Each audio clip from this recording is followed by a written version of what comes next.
Aprendendo com Chico Xavier. Hoje, dia 9 de junho do ano 2025. Aprendendo com Chico Xavier. Notáveis casos de Chico Xavier. Com o amigo do Chico, Dr. Oswaldo de Castro. É um vídeo longo, porque é um assunto muito sério.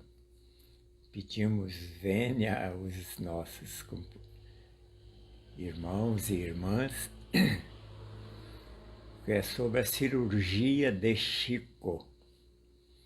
Vamos ver a narrativa do Dr. Oswaldo de Castro, que participou da cirurgia do Chico. De acordo com o Código de Ética, o médico deve guardar segredo profissional no que tange aos seus pacientes. Porém,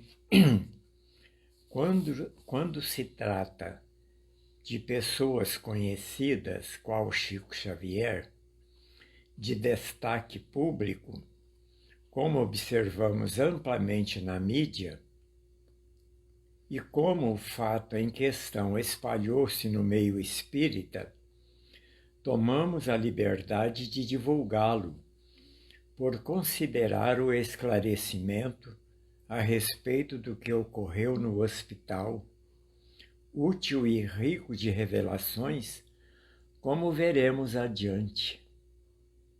Chico sofreu terrivelmente durante anos em consequência de retenção de urina devido a um adenoma de próstata, tumor benigno, além de uma hérnia inguinal, recidivada, já anteriormente operada, que muito o incomodava.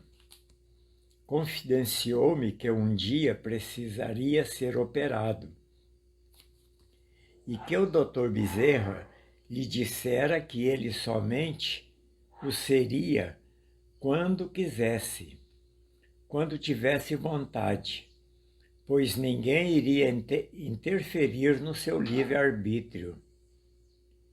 Esse dia chegou.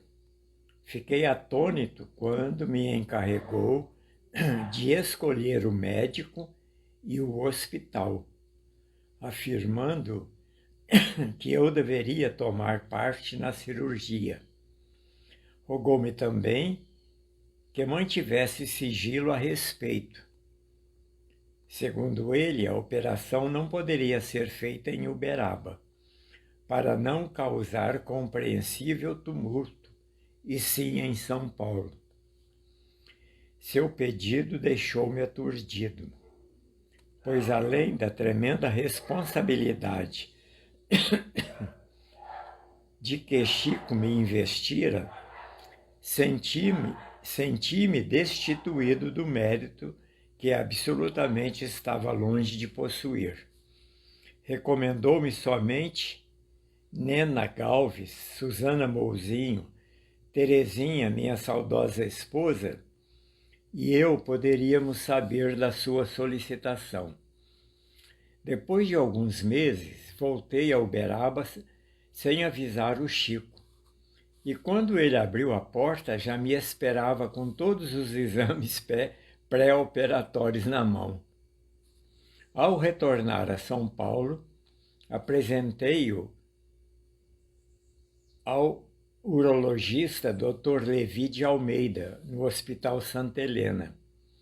Expliquei-lhe que se tratava de uma pessoa a quem eu queria muitíssimo bem, sem, porém, identificá-la. Cada cirurgião tem a sua equipe organizada, e não teria propósito eu lhe pedir para auxiliá-lo. Contudo, para minha surpresa, ele disse: "Eu o opero e você me ajuda." Marcamos o dia, e na véspera, Galves e eu apanhamos o Chico no aeroporto.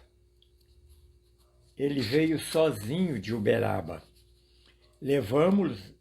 Levamo-lo ao consultório do urologista Dr. Levi, que ao vê-lo perguntou: "Você não é o Xavier?"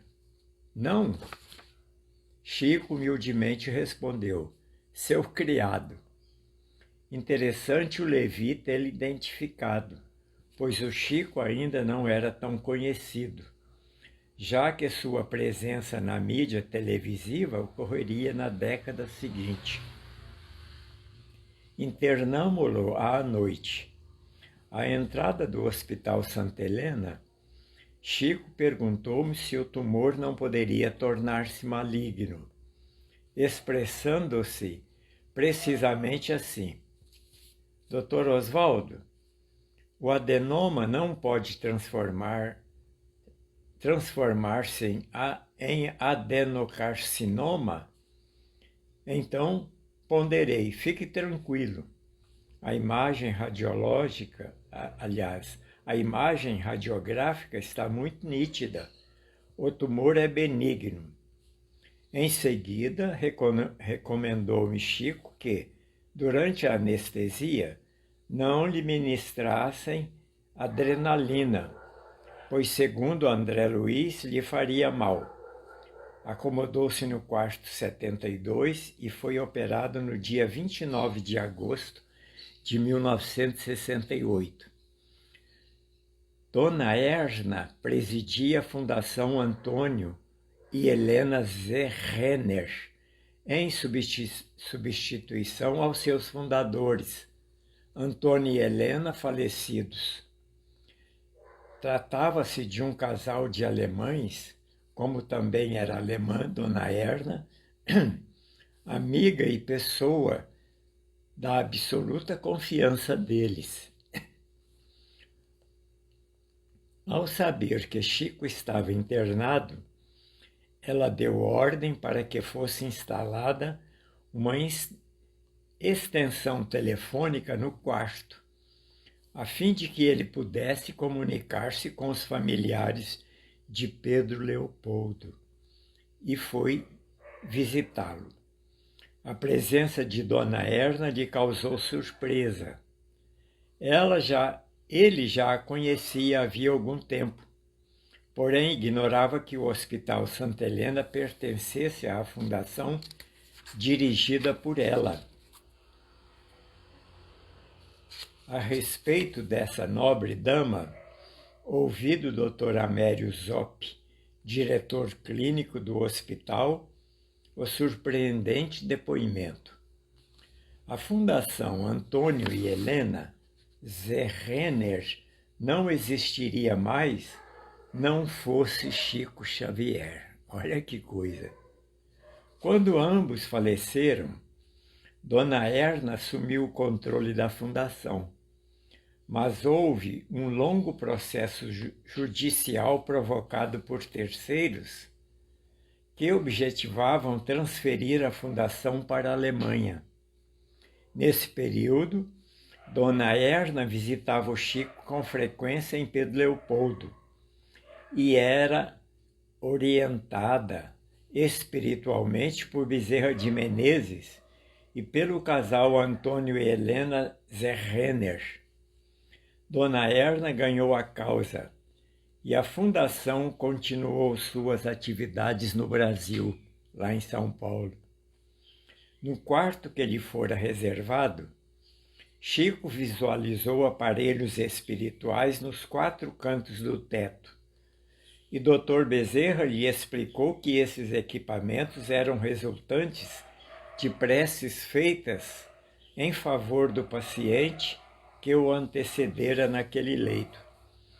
Durante a primeira noite no hospital, Dr. Bezerra o conduziu em espírito numa espécie de elevador até um local que lhe parecesse estar situado no subsolo, onde havia uma enfermaria com pacientes internados.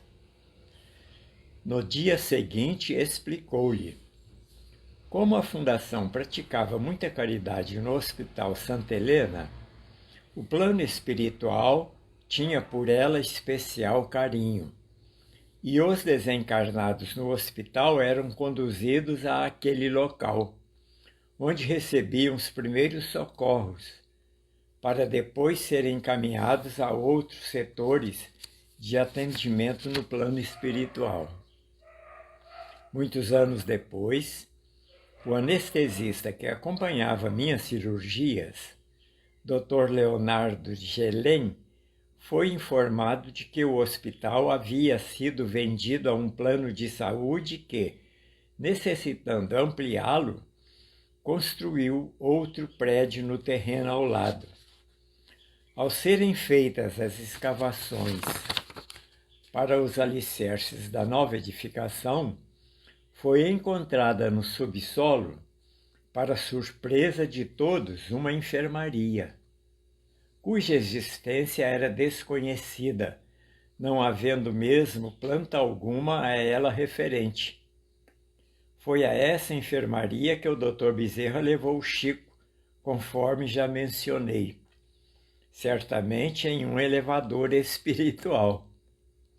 Quando ele foi conduzido ao centro cirúrgico, acenava aos circunstantes com seu sorriso de sempre. Informou-nos depois da operação que Meimei permaneceu nele incorporada durante 48 horas.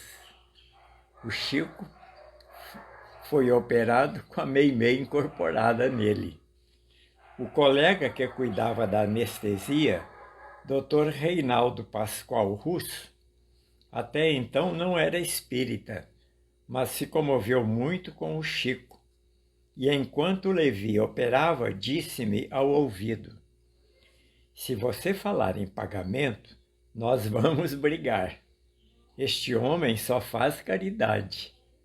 O Dr. Levi se havia proposto a fazer a cirurgia da próstata e em seguida operar também a hérnia, que muito incomodava o Chico. Porém, observando a sua complexidade, ficou indeciso e falou-me: Oswaldo, a próstata eu garanto, mas a hérnia eu não sei não. Preocupado pensei: o Zop bem poderia estar aqui, pois tenho certeza propor-se-ia a operar. Parece incrível. Recordo-me bem até hoje, como se estivesse me ouvido.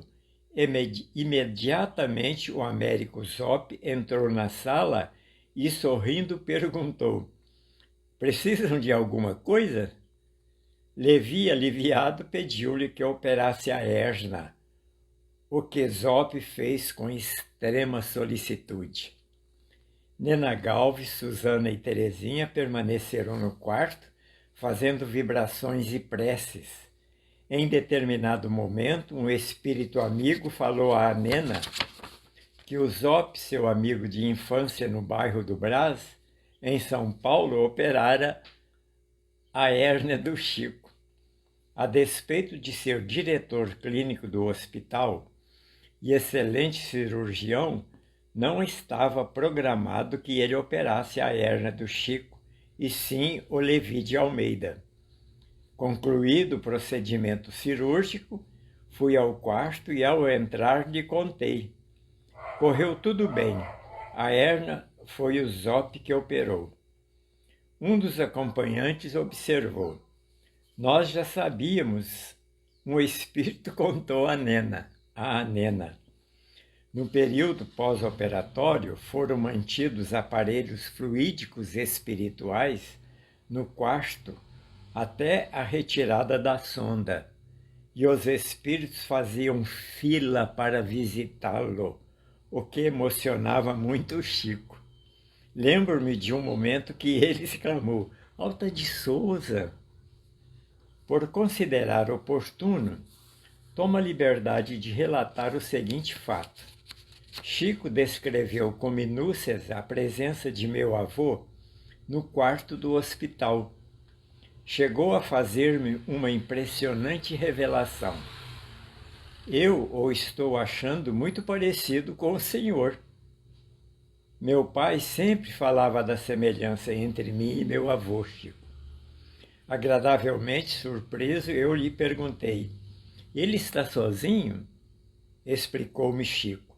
"Não, está acompanhado de um negro que, identificando-se por Amaro, informa que nasceu escravo da família em Candeias, Minas Gerais.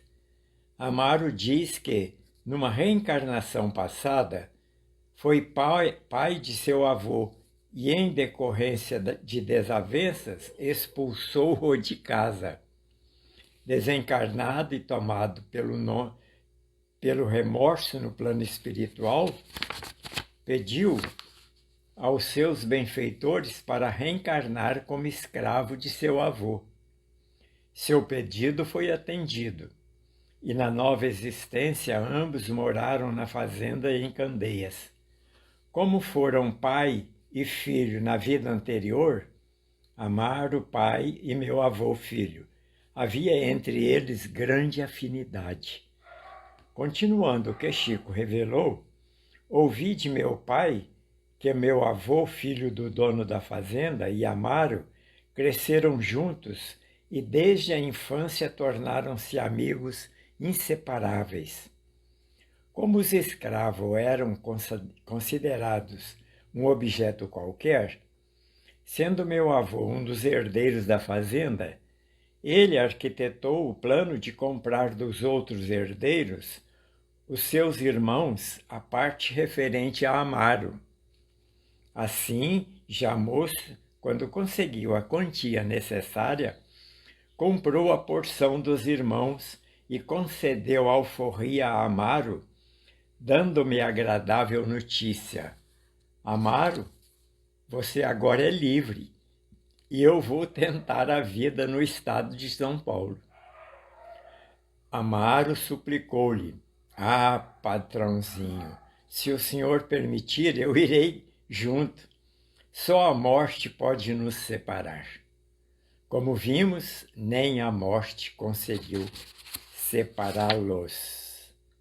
Ao receber alta, Chico pediu ao Galves que avisasse o meio espírita, permitindo então as visitas. Antes de deixar o hospital, percorreu-lhe as dependências, cujo ambiente tornou-se impregnado de perfume, distribuindo rosas a cada pessoa que encontrava. Fez questão de ir à cozinha despedir-se dos atenciosos empregados. Dona Erna recomendou à tesouraria do hospital que a fundação pagasse todas as despesas. Também nenhum médico aceitou remuneração. Assim foi a cirurgia do Chico. Perdoe-nos pela extensão do vídeo. Que o divino médico que enviou Chico Xavier nos abençoe. Até outro vídeo.